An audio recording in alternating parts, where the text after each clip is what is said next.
Student, कैसे हैं आप लोग? आशा करते होंगे अच्छे होंगे। मैं नरेंद्र सर 12th केमिस्ट्री के कुछ महत्वपूर्ण क्वेश्चन को लेकर आए हैं। आज ये जानिएगा आप लोग कि इस वीडियो को पढ़ लिए तो समझ लीजिए 50% जो अति लघु उत्तरीय है वो आपका सॉल्व हो जाएगा। ओके स्टूडेंट्स, तो जो ये आज के क्वेश्चन हैं आपके लिए बेहद इंपॉर्टेंट क्वेश्चन हैं, इसलिए इसको मिस मत करिएगा, वीडियो लास्ट तक जरूर देखिएगा, क्योंकि जैसे जैसे आप बाद तक चलते जाएंगे, पीछे चलते जाएंगे, दूसरा क्वेश्चन, तीसरा क्वेश्चन, चौथा क्वेश्चन ऐसे आता जाएगा, तो आपके लिए बेहद इंपॉर्टेंट और खास क्वेश्चन रहेंगे। तो स्टूडेंट्स आइए, शुरू करने से पहले आप लोग वीडियो को लाइक और शेयर कर देना। ओके स्टूडेंट्स, चलिए उन क्वेश्चन को देखते हैं जो आपके 2023 बोर्ड पेपर के लिए बहुत ही इंपॉर्टेंट हैं। स्टूडेंट्स चलिए आइए स्टार्ट करते हैं हम। Let's start this video. Okay, तो फर्स्ट क्वेश्चन आपके सामने आ गया है, देखिएगा कई बार रिपीटेड क्वेश्चन है ये, और ये आशा करते हैं कि ये क्वेश्चन जरूर आएगा। ओके, प्रथम कोट की अवक्रिया का अर्ध आयुकाल 60 मिनट है। कितना है?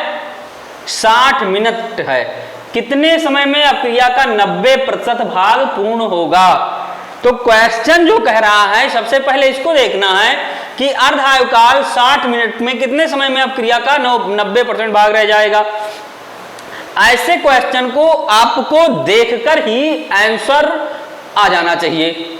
अब इतना पढ़ने के बाद, क्योंकि आज 2-4-10 दिन से बारिश लगातार हो रही है, आप लोग स्कूल जा नहीं पा रहे हैं, इसलिए एक ही सुविधा है इसको देखने की। ठीक, इसलिए हम लोग आपको प्रोवाइड करवाते हैं। ठीक, इस चैनल के माध्यम से आपको प्रोवाइड करवाते रहते हैं महत्वपूर्ण क्वेश्चन, सिलेबस दोनों चलते रहते हैं स्टूडेंट्स। इसलिए चैनल पर जो नए स्टूडेंट हैं चैनल को सब्सक्राइब कर लेंगे और लाइक शेयर कर देंगे और बेल आइकन जरूर प्रेस करेंगे ताकि नए नए नोटिफिकेशन और वीडियो आप तक पहुंचते रहें। स्टूडेंट आइए शुरू करते हैं। हमने क्या कहा था कि प्रथम कोट की अवक्रिया का अर्धायुकाल 60 मिनट है।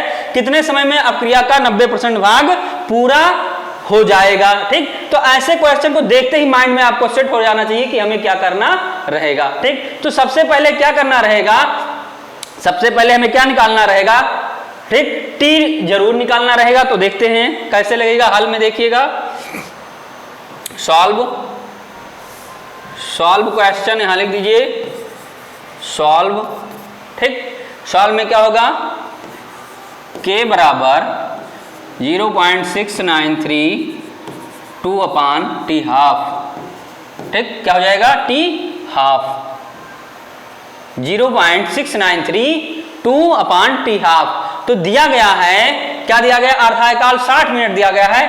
तो यहां आप यहां थोड़ा लिखते हैं ताकि दिक्कत ना हो। कहां लिखते हैं? सॉल्व, यहां लिख देंगे सॉल्व और लिखेंगे के इक्वल 0.693 2/t हाफ। कितना हो जाएगा? T half. अब दिया गया है 0.693 कितना अर्धायुकाल दिया गया है? टी हाफ क्या होता है? अर्धायुकाल। ठीक, तो 60 मिनट।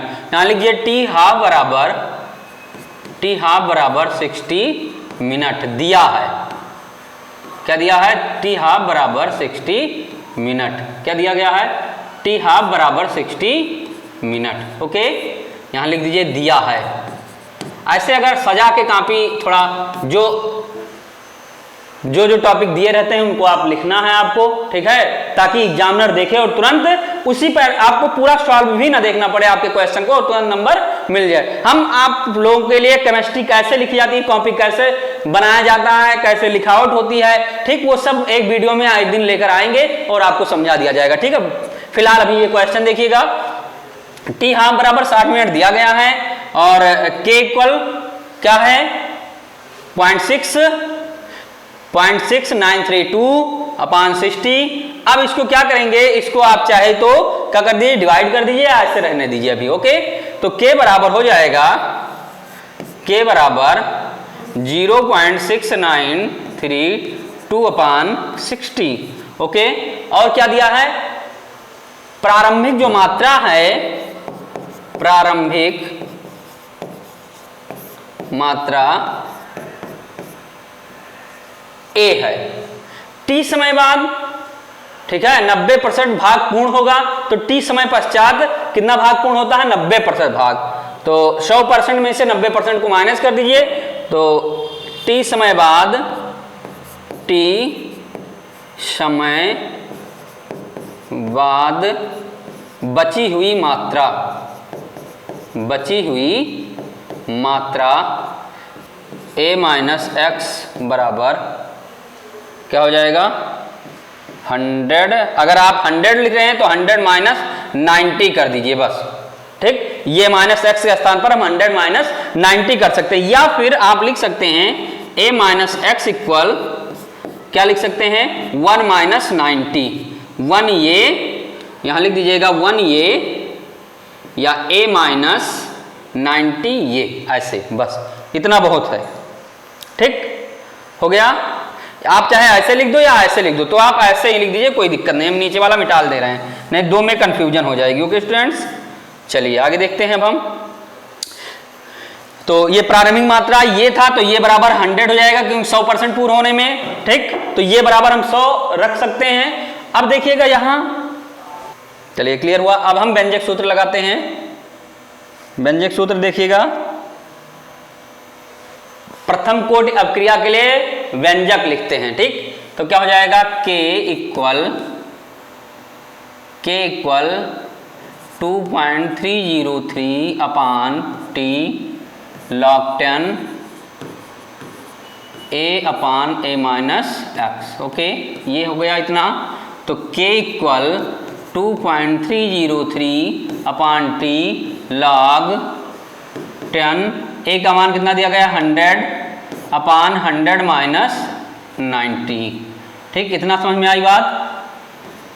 देखिएगा इतना समझ में आ गई बात। चलिए k बराबर पुनः क्या लिखेंगे? k बराबर 2.303 अपान t log 10, इसको जब हल करेंगे हम अपान 100 माइनस 90 क्या हो जाएगा? 10 हो जाएगा, ठीक। क्या हो जाएगा? 100 माइनस 90 क्या हो जाएगा? 10 हो जाएगा। तो ये और ये हल कर दीजिए, इसको काट दीजिए, तो ये हमारा हो जाएगा, क्या हो जाएगा? k इक्वल 2.303 अपान t log 10 और इसका मान हो जाएगा 10। आ गया, ठीक। अब क्या करेंगे हम? इस k का मान इस व्यंजक में रखते हैं। क्या k का मान कितना था?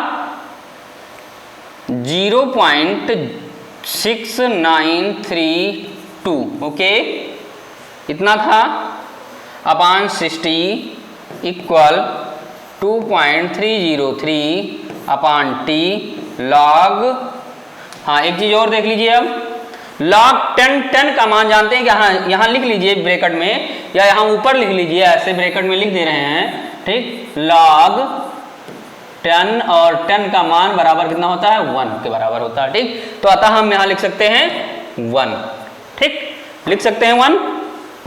अब क्रॉस मल्टीप्लाई कर दीजिए, क्या कर दीजिए? क्रॉस मल्टीप्लाई कर दीजिए, ठीक। तो क्या हो जाएगा? t इक्वल, देखिएगा t इक्वल क्या हो जाएगा?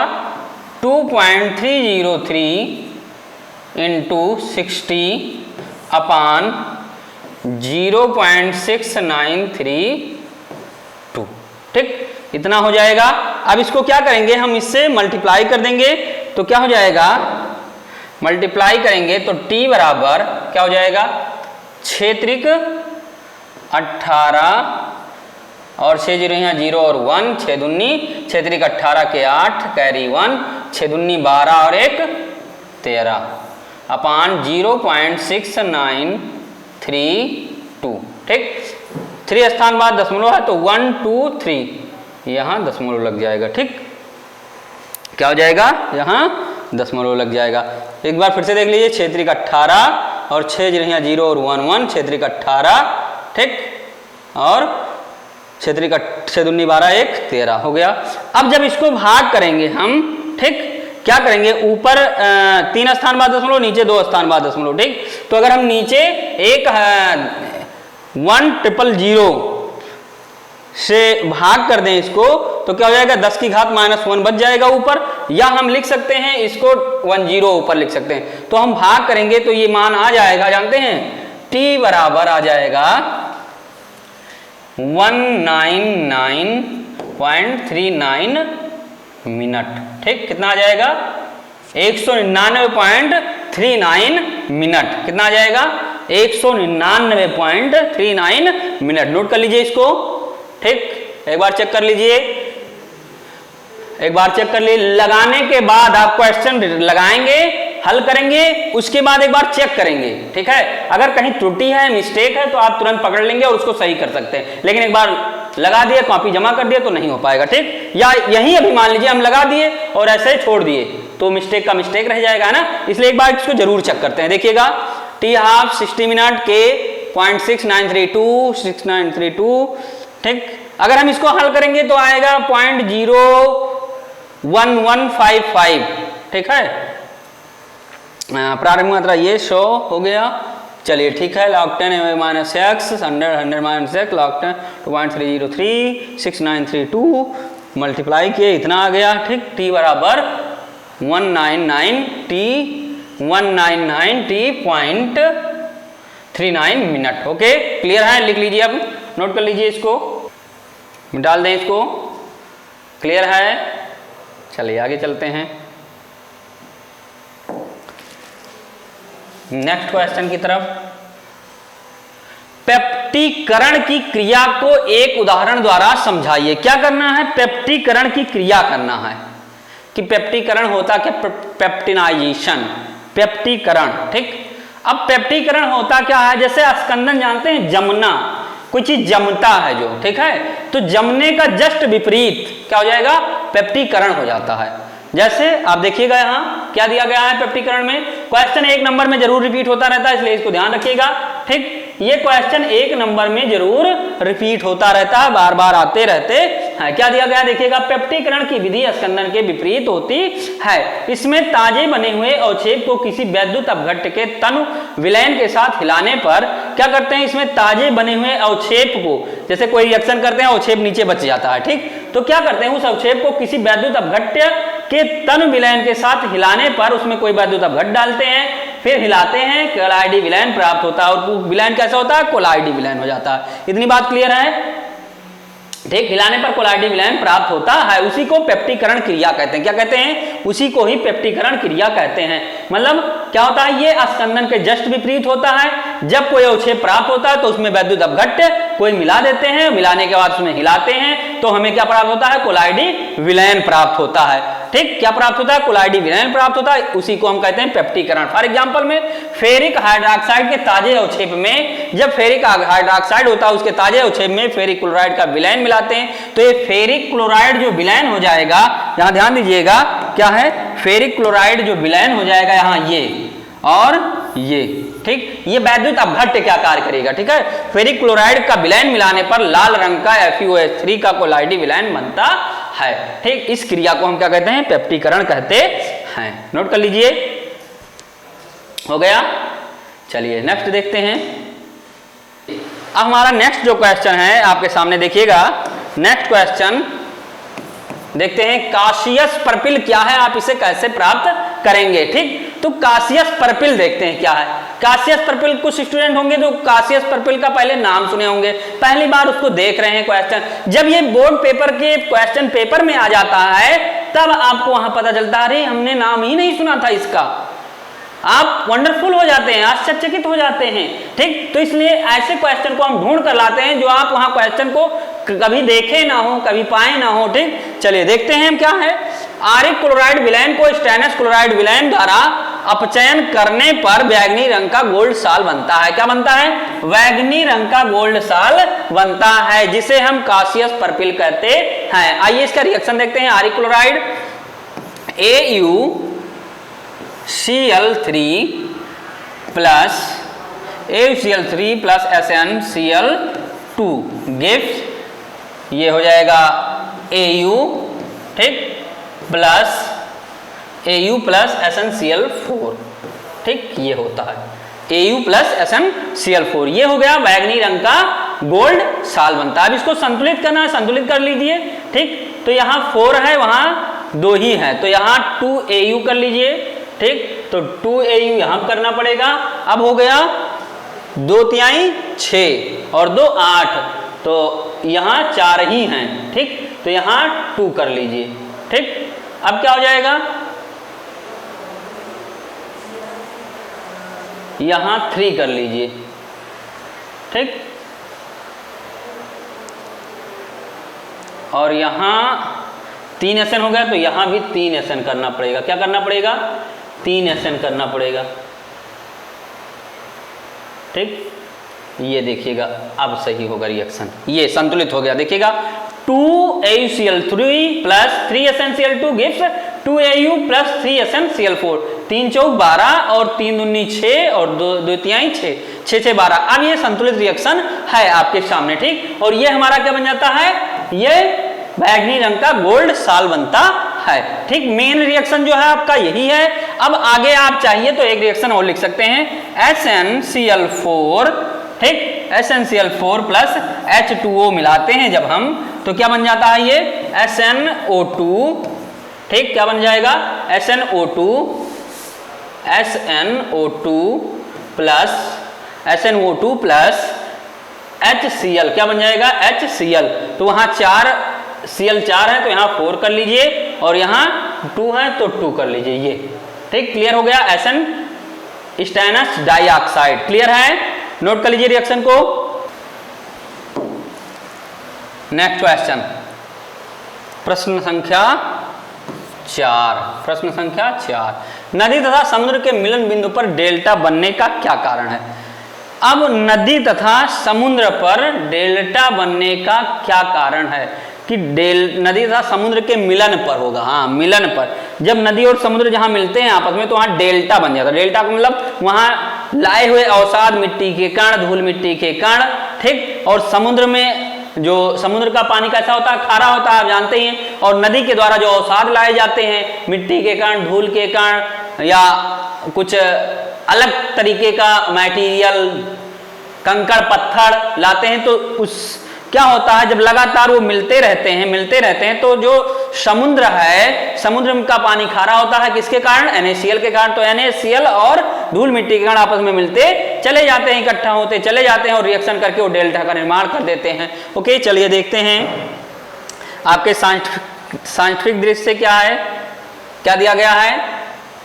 उत्तर को देखिएगा, नदी के जल में मिट्टी, रेत आदि कोलाइडी विलयन के रूप में उपस्थित रहते हैं। कैसे उपस्थित रहते हैं, कोलाइडी विलयन मतलब मिले हुए उसी में होते हैं। जैसे आप मिट्टी के कण को, मिट्टी और रेत को पानी में ले लीजिए, 1 कप पानी में, और मिला दीजिए ऐसे, तो गंदला पानी हो जाता है। ठीक है, उसी को कोलाइडी विलयन के रूप में हो रहते हैं, क्योंकि जल में रेत SiO2 जो होता है परिक्षिप्त रहता है, परिक्षिप्त अवस्था में रहता है, जबकि समुद्री जल में NaCl जैसे लवण विलेय रहते हैं, जो वैद्युत अपघट्ट हैं। इन जलों के मिलन बिंदु पर समुद्र के NaCl द्वारा नदी के कोलाइड कणों का स्कंदन हो जाता है। देखिएगा, जो वैद्युत अपघट्ट का कार्य NaCl कर रहा है, तो जहां मिलन बिंदु होता है, ठीक, वो क्या कार्य करता है, मिलन बिंदु पर नदी के कोलाइडी कणों का स्कंदन कर देता है, जम जाता है। स्कंदन का मतलब जम जाना या अवक्षेपण, नीचे बैठ जाना। तो जब धीरे धीरे बैठेगा, फिर आएगा, हमेशा मिलते रहते हैं और बनते जाते हैं डेल्टा, ऊपर अवसाद बनते जाते हैं, जिससे मिट्टी और रेत आदि एकत्रित होकर डेल्टा का निर्माण करते हैं। ठीक, अगर क्वेश्चन आ जाता है ऐसे, आपको यह आंसर याद नहीं है, ठीक, क्या है ये आंसर याद नहीं है, तो आप इतना माइंड में जरूर सेट रखिएगा कि जो समुद्र में NaCl होता है, वैद्युत अपघट्ट क्या कार्य करता है, और नदी के पानी में मिट्टी के कण, रेत के कण जो आते हैं, परिक्षिप्त अवस्था में रहते हैं। ठीक, और दोनों जब आपस में मिलते हैं तो दोनों स्कंदन कर देते हैं। ठीक, और क्या होता है, स्कंदन हो जाता है, तो वहां डेल्टा का निर्माण हो जाता है। इतना अगर आप माइंड में सेट किए हुए हैं, तो आपको ये क्वेश्चन कभी गलत हो ही नहीं सकता, आपका ये क्वेश्चन कभी गलत नहीं हो सकता है। अन्यथा नोट करना है, नोट कर लीजिए स्टूडेंट्स। देखिए, चलते हैं आगे नेक्स्ट क्वेश्चन पर। क्वेश्चन देखिएगा नेक्स्ट हमारा, सल्फ्यूरिक अम्ल एक ऑक्सीकारक और निर्जली कारक है, इसके एक एक उदाहरण दीजिए। आपको क्या करना है, जो निर्जली कारक है या ऑक्सीकारक है, आप कैसे बताएंगे कि जो H2SO4 होता है निर्जली कारक होता है और ऑक्सीकारक होता है, उसका एक एग्जाम्पल आपको देना रहेगा यहाँ, ठीक। तो जो सल्फ्यूरिक अम्ल है सबसे पहले उस पर ध्यान देते हैं। तो हम यहाँ देखते हैं सल्फ्यूरिक अम्ल को H2, क्योंकि देखिएगा यहाँ ध्यान से देखिएगा, जगह नहीं है अभी ऐसे सिंपल में लिख रहे हैं हम H2SO4 क्या करेंगे गिव्स, ये क्या बन जाएगा SO2 प्लस H2O प्लस नवजात ऑक्सीजन, ये ठीक क्या हो जाएगा नवजात ऑक्सीजन। अब ध्यान देने योग्य बात यह है इसी नवजात ऑक्सीजन के कारण ही क्या होता है सल्फ्यूरिक अम्ल ऑक्सीकारक गुण दर्शाता है। ये आपको बहुत पहले बताया गया है, जब हम सल्फ्यूरिक अम्ल बनाने की विधि बता रहे थे तब बताया गया है, ठीक। अब क्या होता है जब हम सल्फ्यूरिक अम्ल को HBr के साथ गर्म करते हैं, कहां गर्म करते हैं HBr के साथ, क्या दिया गया गर्म करने पर ऑक्सीकारक गुण देखिएगा, गर्म करने पर सांद्र H2SO4 अपघटित होकर ऑक्सीजन परमाणु देता है और ऑक्सीकारक का कार्य करता है। यहां लिख दीजिएगा गर्म करने पर, कैसे गर्म करने पर, क्योंकि कोई भी अपक्रिया बिना गर्म किए होती नहीं है, या ऐसे मान लीजिए कुछ ऐसी अपक्रियाएं हैं जो बिना गर्म किए भी हो जाती हैं, ठीक। तो ये हम डायरेक्टली नहीं कह सकते हैं कि बिना कोई अपक्रिया गर्म किए हो जाती है, ठीक। यहां देखिएगा करने पर होगा, क्या होगा करने पर, गर्म करने पर, ओके। नेक्स्ट क्या दिया गया है HBr तथा HI को क्रमशः Br2 और I2 में ऑक्सीकृत कर देता है। तो देखिएगा H2SO4 HBr यहां ले लेते हैं HBr प्लस H2SO4 गिव्स क्या बन जाता है Br2 में कन्वर्ट कर देता है प्लस SO2, ठीक, प्लस H2O, ठीक। ये हो जाएगा, अब इसको संतुलित कर देना है, संतुलित कर दीजिए 2H2O और 2HBr, तो Br2 हो गया और 2HBr, तो 2 दूनी 4 H वो और सारे संतुलित हैं। तो ये ऑक्सीकारक का कार्य करता है, ठीक, किसका कार्य करता है ऑक्सीकारक का, और ये Br2 में इसको क्या करता है ऑक्सीकृत कर देता है। H2SO4 HBr को Br2 में ऑक्सीकृत कर देता है, ओके क्लियर हो गया। चलिए दूसरा देखते हैं, निर्जली कारक को देख लीजिए, यह कार्बनिक यौगिकों जैसे चीनी, फार्मिक अम्ल और ऑक्सैलिक अम्ल से जल का शोषण कर लेता है, अतः चीनी काली पड़ जाती है। कैसे होता है चीनी काली पड़ जाती है, कैसे कर देती है चीनी काली को देखिएगा, C12 चीनी का सूत्र क्या होता है C12H22O11 प्लस H2SO4, ठीक है H2SO4 क्या हो जाएगा, अब जब इसको और इसको मिलाएंगे गर्म करते हैं तो ये हो जाएगा कार्बन काला हो जाता है, तो ये हो जाएगा 12C, इसी समय लिख दे रहे हैं, प्लस H2SO4, ठीक क्या हो जाएगा H2SO4 इंटू 11H2O, ठीक ये हो जाएगा, क्या हो जाएगा 11H2O, क्या हो जाएगा 11H2O, ठीक ये ओके। जब हम चीनी को क्या करते हैं H2SO4 के साथ गर्म करते हैं तो चीनी हमारी क्या होती है काली पड़ जाती है, कार्बन आ जाता है उसमें, ठीक क्या होता है कार्बन आ जाता है और पानी का निर्जलीकरण होता है, पानी वाष्प बन के बाहर निकल जाता है। तो ये होता है H2SO4 और ऑक्सीकारक के निर्जलीकारक का एक एक उदाहरण, नोट कर लीजिए इसको जल्दी से, ओके स्टूडेंट्स चलिए नोट करिए, हो गया। नेक्स्ट क्वेश्चन, चलिए नेक्स्ट क्वेश्चन देखिएगा, नेक्स्ट क्वेश्चन आपके सामने है स्क्रीन बोर्ड पर, सल्फर डाइऑक्साइड के निर्माण की प्रयोगशाला विधि का वर्णन कीजिए, इसके ऑक्सीकारक एवं अपचायक गुण देते हुए इसके उपयोग भी दीजिए, ठीक। बहुत ही अच्छा क्वेश्चन है, आपके बोर्ड पेपर के लिए क्वेश्चन आते रहते हैं, 3 नंबर में क्वेश्चन आता है, कितने नंबर में 3 नंबर में, ठीक। तो सबसे पहले हमें सल्फर डाइऑक्साइड के निर्माण की प्रयोगशाला विधि दिया गया, ध्यान दीजिएगा इस बात को, क्या लिखना है आपको प्रयोगशाला विधि, क्या लिखना है प्रयोगशाला विधि, इस बात को विशेष ध्यान दीजिएगा, प्रयोगशाला विधि लिखना है, अलग विधि का प्रयोग आपको नहीं करना है, इसलिए आपको क्या करना होगा प्रयोगशाला विधि ही लिखना होगा, ठीक। तो प्रयोगशाला विधि को हम देखते हैं, प्रयोगशाला विधि क्या होता है, प्रयोगशाला में सल्फर डाइऑक्साइड गैस कॉपर धातु की छीलन को शांत सल्फ्यूरिक अम्ल के साथ गर्म करके बनाई जाती है। कैसे बनाई जाती है, ध्यान दीजिएगा। प्रयोगशाला में सल्फर डाइऑक्साइड गैस कॉपर धातु की छीलन को हम क्या करते हैं, कॉपर धातु की छीलन लेते हैं। यहां देखिएगा Cu कॉपर धातु की छीलन को किसके साथ, सांद्र सल्फ्यूरिक एसिड H2SO4, किसके साथ H2SO4, और हमारा बनता क्या है CuSO4 प्लस, ठीक, क्या होगा CuSO4 प्लस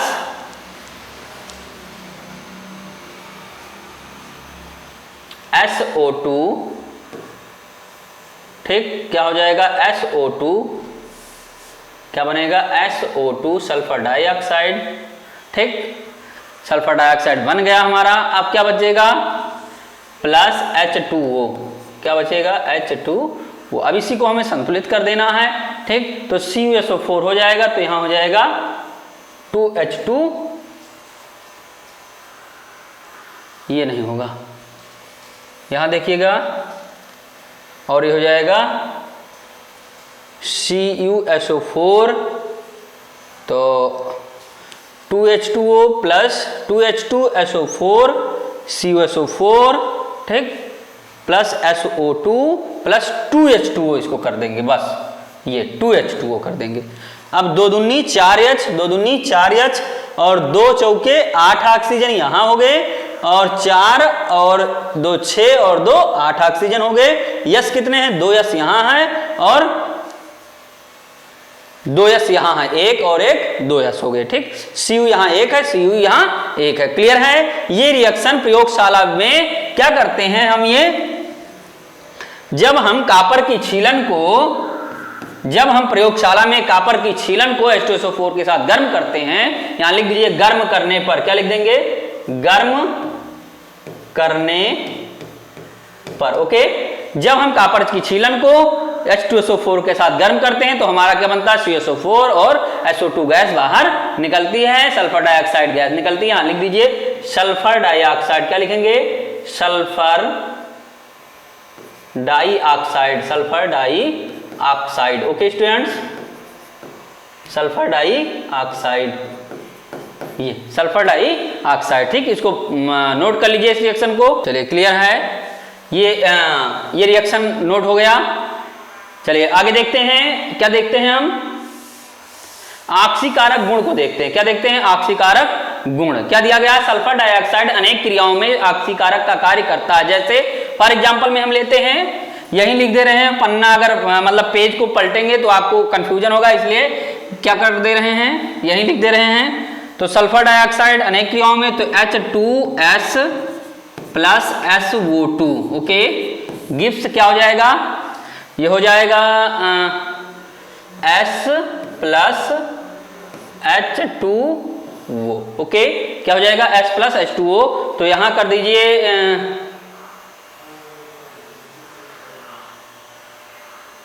यहां 2 कर दीजिए, तो यहां 2 कर दीजिए, ठीक, तो 2 और 2 हो गए, यस यहां 3 कर दीजिए, बस क्लियर है, ठीक। ये क्या हो गया, ऑक्सीकारक का कार्य, ऑक्सीकारक का गुण है, ये सल्फर है, क्या है, ये सल्फर है, ओके, ठीक, क्लियर है। चलिए एक ऑक्सीकारक गुण और देख लीजिए, ऑक्सीकारक में Fe कर लीजिए प्लस SO2, गिव्स क्या हो जाएगा, FeO प्लस FeS, ठीक, क्लियर है। इसको आप कर दीजिए, क्या कर दीजिए, इसको 3Fe कर दीजिए, क्या कर दीजिए 3Fe, और इसको कर दीजिए 2FeO। अब हो गया क्लियर, यहाँ 2 भी हो गया, यहाँ 2 भी हो गया, क्लियर है, ठीक। एक ऑक्सीकारक ये है, एक ऑक्सीकारक ये है, क्लियर, एक ऑक्सीकारक ये है, एक ऑक्सीकारक ये है, ये बनाने की विधि हो गया, ठीक। सल्फर डाइऑक्साइड अनेक क्रियाओं में अपचायक का कार्य करती है। अब अपचायक का कार्य करती है तो अपचायक का भी एक एग्जाम्पल आप दे दीजिए। अपचायक में देख लीजिए अपचायक क्या होगा, ठीक, यहां देखिएगा। नेक्स्ट अपचायक गुण को यहां लिख रहे हैं, देखिएगा यहां लिख दे रहे हैं अपचायक गुण, क्या लिख दे रहे हैं, अपचायक गुण, अपचायक गुण। ओके, वहां आएगा नहीं इसलिए नहीं लिखे थे। अपचायक गुण में लिख लीजिए नंबर 1 क्या हो जाएगा, क्लोरीन का, ध्यान से एक बार फिर से लिख दे रहे हैं, अपचायक गुण, अपचायक गुण, ठीक, अपचायक गुण, ठीक। तो क्या हो जाएगा, क्लोरीन का HCl में अपचयन, ठीक।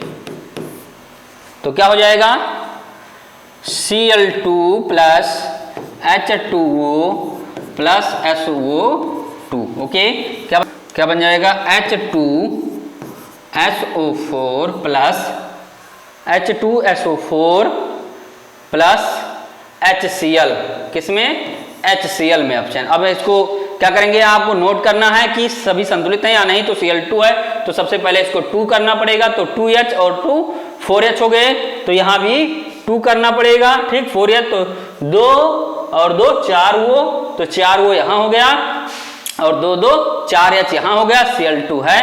क्लियर है ये रिएक्शन, ये अपचायक गुण है, ठीक। क्या है, एक अपचायक गुण है, इसका नोट कर लीजिएगा। किसमें अपचयन हो जाता, Cl का HCl में अपचयन, तो वहां 2HCl हो जाता है। ओके, क्लियर हो गया। तो 2 और 2 4, तो 2 2 4 और O4 तो वो 4, Cl2 तो Cl2। ओके, क्लियर हो गया, नोट कर लीजिए इसको। फिर हम आते हैं अपचायक गुण में, वहां जगह नहीं, अब इतना पर्याप्त जगह ही नहीं था इसलिए हमको इधर कर दिए हैं, ठीक। तो अपचायक गुण में इसको नोट करके लिख लीजिएगा। क्या लिख लीजिएगा, अपचायक गुण में इसको नोट करके लिख लीजिएगा। उपयोग को देखते हैं हम, क्या देखते हैं, नेक्स्ट हमारा उपयोग है। ओके, पहला क्या है, उपयोग में ही सबसे पहले देख लीजिए ऑक्सीकारक का गुण, ठीक। ऑक्सीकारक के रूप में हम उपयोग करते हैं, ये तो अभी करिए ही हैं आप लोग। अपचायक का रूप में, अपचायक के रूप को किए हैं अभी, कीटाणु रोग और रोगाणुनाशक के रूप में चीनी उद्योग में भी इसका प्रयोग करते हैं। कहाँ करते हैं, चीनी उद्योग में भी इसका प्रयोग करते हैं। ये 4 आपके उपयोग हो गए हैं, ठीक। इसको आपको अच्छे से लर्न करना है, क्या करना है, अच्छे से लर्न करना है, ठीक। ये 3 नंबर में क्वेश्चन आते रहते हैं, इसलिए इसको एकदम रट लेना है, ठीक। ये अपचायक गुण है, यहां मिटाल रहे हैं, दिखा दे रहे हैं आपको, नोट किए, ये देखो यहां ये दिया गया है, अपचायक गुण में दिया गया है सल्फर डाइऑक्साइड अनेक क्रियाओं में अपचायक का कार्य करता है, ठीक। तो यही रिएक्शन वहां हम लिख दिए हैं, ठीक। अगर यहां लिखते तो यहां इतने में हो सकता है ना दिखे आपको, ठीक, क्योंकि नीचे हो जा रहा है बोर्ड, इसलिए दिखेगा नहीं। ओके, चलते हैं नेक्स्ट क्वेश्चन की तरफ हम। चलिए प्रश्न संख्या 7 को देखते हैं। अमोनिया बनाने की प्रयोगशाला विधि का रासायनिक समीकरण लिखिए, ठीक। क्या लिखना है, रासायनिक समीकरण लिखना है। किन्हीं 2 अपक्रियाओं के रासायनिक समीकरण भी लिखने हैं। अमोनिया बनाने की प्रयोगशाला विधि में देखिएगा क्या है, प्रयोगशाला में अमोनिया गैस अमोनियम क्लोराइड को बुझे हुए चूने के साथ गर्म करके बनाई जाती है। तो देखिएगा अमोनिया गैस अमोनियम क्लोराइड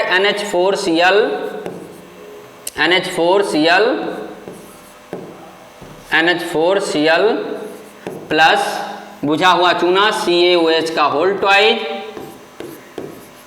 ठीक। गिव्स क्या बन जाएगा, ये पहला बनेगा NH3 जो हम बना रहे हैं, NH3 गैस, ठीक। अमोनिया बन जाएगा प्लस और CaCl2 प्लस 2H2 वो क्या होगा, 2H2 वो, ठीक। अब इसी को संतुलित करना है, संतुलित कर लीजिएगा, यहाँ 2NH3 कर दीजिए, बस क्लियर है, ठीक।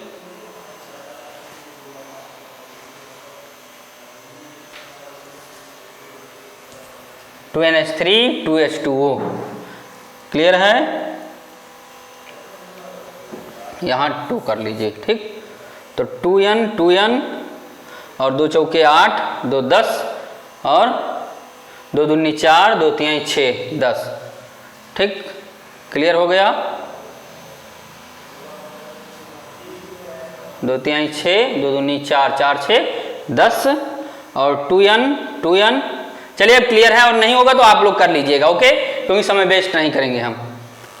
वैसे हो गया है, क्लियर है, 2O वहाँ है, 2O यहाँ है और 2 चौके 8 और 2 10, ओके। चलिए नेक्स्ट देखते हैं, आगे क्या दिया गया है।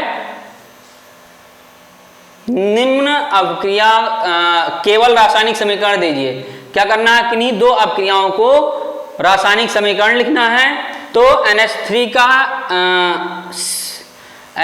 का हम Cl2 से क्रिया कराते हैं। चलिए NH3 का Cl2 से क्रिया करते हैं, नोट कर लीजिए। आगे चलते हैं दूसरे पेज में। ठीक, नोट हो गया। रासायनिक समीकरण यहां लिख दे रहे हैं, रासायनिक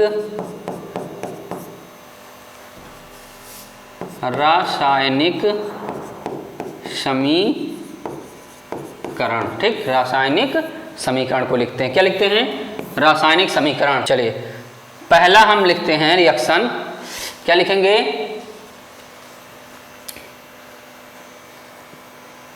देखिएगा AgCl के साथ अवक्रिया, के साथ अवक्रिया। ठीक, ध्यान दीजिएगा, AgCl के साथ अवक्रिया, तो ये हो जाएगा AgCl प्लस NH3। इसका रिएक्शन कराएंगे तो ये हो जाएगा AgNH3 का होल ट्वाइज, ठीक, प्लस कॉम्प्लेक्स कंपाउंड बनाएगा, ठीक, Cl माइनस। क्या बनेगा, Cl माइनस। ठीक, तो ये जब रिएक्शन कराएंगे AgCl3 का NH3 के साथ, ठीक, तो यहां 2NH3 लिख लीजिए, तो क्या हो जाएगा AgNH3 का whole twice plus Cl minus. ठीक, ये नोट करिए इस अपक्रिया को, फिर दूसरी अपक्रिया लिखते हैं AgCl के साथ अपक्रिया। ओके, अगर आपको इसका नाम लिखना है तो लिख लीजिए, इसका नाम भी लिख लीजिए। नहीं, कुछ स्टूडेंट कमेंट करके बोलेंगे कि नाम नहीं लिखे सर, तो नाम लिख लीजिए। क्या हो जाएगा, डाईएमीन। क्या हो जाएगा, डाईएमीन, क्योंकि दो बार एमीन है तो डाईएमीन। ठीक, क्या हो जाएगा, डाईएमीन सिल्वर। Ag को सिल्वर बोलते हैं, तो diamine silver, complex silver first chloride, ऐसे लिख लीजिए, सिल्वर फर्स्ट क्लोराइड। ओके, ये हो गया। तो एक रिएक्शन तो आपका कंप्लीट हो गया। जब हम AgCl के साथ अपक्रिया कराते हैं NH3 का, तो क्या होता है, AgCl प्लस 2NH3 क्या बन जाएगा, डायमीन सिल्वर फर्स्ट क्लोराइड। क्या बन जाएगा, सिल्वर फर्स्ट क्लोराइड बन जाएगा। ओके, क्लियर है। चलिए मिटाल रहे हैं इस रिएक्शन को, नोट कर लीजिए, हो गया नोट। नेक्स्ट रिएक्शन लिखते हैं अब हम। क्या लिखते हैं, नेक्स्ट रिएक्शन देखिएगा, दूसरा रिएक्शन रासायनिक समीकरण। यहां लिख दीजिएगा, फिर से लिख दे रहे हैं। क्या लिख दे रहे हैं, रासायनिक समीकरण का दूसरा, रासायनिक समीकरण, रासायनिक समीकरण का दूसरा। पहला हो गया, दूसरा देखिएगा, दूसरा क्या है, देखिएगा दूसरा लिख लीजिए यहां Cl2 के साथ अपक्रिया। क्या लिखिएगा, क्लोरीन के साथ अपक्रिया, क्लोरीन के साथ अवक्रिया, ये जरूर लिखिएगा, अवक्रिया, क्लोरीन के साथ अवक्रिया। ओके, क्या हो जाएगा, क्लोरीन के साथ अवक्रिया,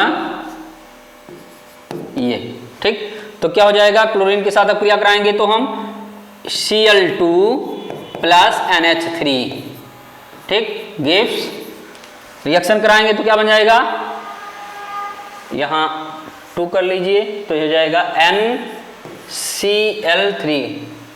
NCl3 बन जाएगा, और HCl, क्या हो जाएगा, NCl3 नाइट्रोजन ट्राइक्लोराइड और HCl हमारा बन जाएगा। तो 3 और 1 4, 3 1 4, N कितने हैं, N इतने हैं, एक N है, H कितने हैं, 3 हैं। ठीक, तो यहां कर लीजिए, H 3 है तो यहां कर लीजिए, अगर हम वहां 2 करते हैं तो यहां भी 2 करना पड़ेगा, तो यहां 2 कर लेते हैं, चलिए, और यहां 2 कर लेंगे तो यहां 2 तिहाई 6H, तो 6HCl हो जाएगा ये। ठीक, क्या हो जाएगा, 6HCl हो जाएगा। ठीक, तो 6 अगर हम यहाँ 3 वहाँ H 3 है तो इसको 3H कर दे रहे हैं, 3HCl। ठीक, अब हो गया क्लियर। और इसको कुछ नहीं करते हैं, ठीक है, इसको यहाँ हटा दे रहे हैं। ठीक, अब देखिएगा NH3 हो गया, तो यहाँ भी हटा दीजिए ये। ठीक, तो हो जाएगा NH3, तो NCl3 और 3HCl हो गया। क्लियर है, ये एक कंप्लीट रिएक्शन है। क्या है? कंप्लीट रिएक्शन है। तो हमने अमोनिया बनाने की प्रयोगशाला विधि और 2 रासायनिक समीकरण हमने आपको यहाँ बता दिया। ठीक, तो अमोनिया बनाने की प्रयोगशाला विधि और रासायनिक समीकरण हमने दोनों यहाँ बना दिया। देखिएगा शॉर्ट फॉर्म में देख लीजिए, इकट्ठे ही NH4Cl वैसे बता दिए हम। ठीक, प्लस क्या हो जाएगा NH4Cl और किसके साथ आप क्रिया कराते हैं? बुझे हुए चूने के साथ, तो CaOH का होल ट्वाइस। ठीक, क्या हो जाएगा? CaOH का होल ट्वाइस क्या बन जाएगा? हमारा अमोनिया बन जाएगा। पहला NH3 प्लस क्या बन जाएगा? NH3 plus CaCl2 plus H2O, यही बनेगा। ठीक, तो 2H2 हो जाएगा, 2NH3 हो जाएगा। क्लियर हो जाएगा रिएक्शन। दूसरा है रासायनिक समीकरण। रासायनिक समीकरण देना था तो हम रिएक्शन कराए थे AgCl के साथ। ध्यान दीजिएगा, AgCl को जब हम क्या किए थे? NH3 के साथ रिएक्शन कराए थे। ठीक, तो क्या बन गया था? AgNH3 का होल ट्वाइस, ठीक, प्लस Cl माइनस। ठीक, डाई अमीन सिल्वर फर्स्ट क्लोराइड बना था और दूसरा रिएक्शन ये हो गया। ठीक, क्लियर, नोट कर लीजिए। आप जितनी बार लिखेंगे रिवीजन उतनी बार होता चला जाएगा। क्लियर है? नेक्स्ट क्वेश्चन नोट कर लीजिए। हो गया? चलिए नेक्स्ट क्वेश्चन आपके सामने स्क्रीन बोर्ड पर देखिएगा। नाइट्रोजन गैस है जबकि इस वर्ग के अन्य सदस्य ठोस हैं। क्या है? नाइट्रोजन गैस है। नाइट्रोजन गैस क्यों है? ठीक, क्या दिया गया है? नाइट्रोजन परमाणु बहुबंध बनाने के कारण द्विपरमाणुवीय अणु बनाते हैं। इसमें बहुबंध बनता है, कई प्रकार के बंध बन जाते हैं। ठीक, इसलिए गैसीय अवस्था में रहते हैं। और ये भी कह सकते हैं ये क्षीण वान डेर वाल्स बलों के द्वारा बंधे हुए होते हैं। जबकि इसी वर्ग के अन्य सदस्य चतुष्फलकीय संरचना के कारण बहुपरमाणुवीय अणु बनाते हैं, जिससे ये ठोस अवस्था में पाए जाते हैं। और ये इनके जितने भी नाइट्रोजन के जितने भी इस वर्ग में जितने भी तत्व हैं वो सब क्या हैं? वो सब बहुपरमाणुवीय अणु हैं, इसलिए ठोस होते हैं। आपको केवल इतना लिखना है, नाइट्रोजन परमाणु बहुबंध बनाने के कारण द्विपरमाणुवीय अणु बनाते हैं जो गैसीय अवस्था में रहते हैं, जबकि इसी वर्ग के अन्य सदस्य चतुष्फलकीय संरचना के कारण बहुपरमाणुवीय अणु बनाते हैं, जिससे ये ठोस अवस्था में पाए जाते हैं। इतना आपको लिखना है, इससे ज्यादा कुछ नहीं लिखना। ओके, चलिए नेक्स्ट क्वेश्चन। नियान के प्रमुख उपयोग लिखिए। अब नियान के प्रमुख उपयोग देखना है, क्योंकि अक्रिय गैस का तत्व है नियान। सबसे पहले ये देखिएगा, इसका फुल फॉर्म नहीं, इसका फुल जो उपकोष है सबसेल है, फुल होता है। ठीक, सबसेल क्या होता है? फुल होता है। लास्ट कोष फुल होता है, विद्युत विसर्जन कराई जाती है। अब देखिएगा जहां क्रिया करना होता है, उत्तर देखिएगा। पहला, नियान गैस का उपयोग विज्ञापन करने के लिए विद्युत विसर्जन नलियों में भरने में होता है। जब विज्ञापन जहां किया जाता है, जहां बोर्ड लगाए जाते हैं, वहां उस नली में नियान गैस भरी जाती है ताकि वो हमेशा क्या हो? लाइट से जलती रहे। नियान लैंप वनस्पति विज्ञान के बगीचों में प्रयुक्त होता है। नियान लैंप तथा नियान वायु लैंप वायुयानों के लिए दूर सूचकांक का प्रयोग करता है। किसका? सूचकांक का प्रयोग करता है। ठीक, सूचकांक का कार्य करता है नियान लैंप। नियान लैंप दूर से ही दिखता है। ठीक, नियान वायु लैंप वायुयानों के लिए दूर सूचकांक का कार्य करते हैं। नियान ऑक्सीजन मिश्रण विद्युत उपकरण में संरक्षण के प्रयुक्त के लिए करते हैं। नियान जो होता है ऑक्सीजन मिश्रण, नियान और ऑक्सीजन को मिश्रित कर देते हैं, विद्युत उपकरणों में संरक्षण के लिए प्रयुक्त होता है। कहां प्रयुक्त होता है? विद्युत संरक्षण के लिए प्रयुक्त होता है। ठीक, आगे होता है नेक्स्ट देखिएगा। नियान का उपयोग वोल्टेज नियंत्रण में भी होता है और नियान का उपयोग टेलीविजन, रेडियो, फोटोग्राफ आदि में भी किया जाता है। कहां किया जाता है? नियान का उपयोग टेलीविजन, रेडियो, फोटोग्राफ आदि में भी किया जाता है। ठीक, ये हो गया नियान के उपयोग। आप नियान के उपयोग को एक बार स्क्रीनशॉट ले लीजिए। ठीक, क्या करिए? स्क्रीनशॉट ले लीजिएगा ताकि आपको पढ़ने में आसानी रहे। ओके स्टूडेंट्स, हो गया। चलिए नेक्स्ट क्वेश्चन। उत्कृष्ट गैस हीलियम के 4 जैसे उत्कृष्ट गैस हीलियम के 4 महत्वपूर्ण उपयोग लिखने हैं आपको, ठीक। तो पहला उपयोग ही क्या है, ये कहां पाई जाती है, क्लीवाइट खनिज। अगर कुछ क्वेश्चन ऐसे भी आ जाते हैं, कैसे आते हैं, क्लीवाइट खनिज में पाई जाने वाली उत्कृष्ट गैस हीलियम गैस के उपयोग निम्न है। क्या होता है, कभी कभी आता है क्लीवाइट खनिज में पाए जाने वाले जो एलिमेंट हैं उसका उपयोग लिखिए क्लीवाइट खनिज में। तो क्लीवाइट खनिज में ही क्या पाया जाता है, हीलियम पाई जाती है, ठीक। तो चाहे ऐसे क्वेश्चन आएगा चाहे ऐसे आएगा, क्लीवाइट खनिज में आएगा या हीलियम के 4 महत्वपूर्ण उपयोग लिखने हैं तो ऐसे आएगा, दोनों लिख लीजिएगा।